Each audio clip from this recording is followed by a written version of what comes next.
The delegates here at the Marrakech Climate Conference really just want to get on with what they came to do, to try and secure the best environmental deal that they can. That doesn't matter if Donald Trump agrees to be part of the protocol or not. They've been negotiating this for the past 20 years. When you think back to the Kyoto Agreement back in 1997, all the way through to Copenhagen in 2009, the road has had bumps and difficulties. And so they do not want to linger on the fact that Donald Trump will be the next US president. They just want to make sure that they don't have to have more protracted negotiations.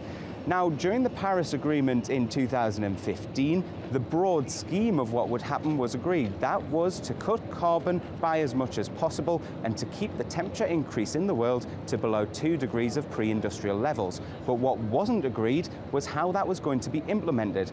That may mean that with the carbon cutting, they're going to close down fuel stations, but it may also mean that they will replace those coal stations with renewable sources of energy.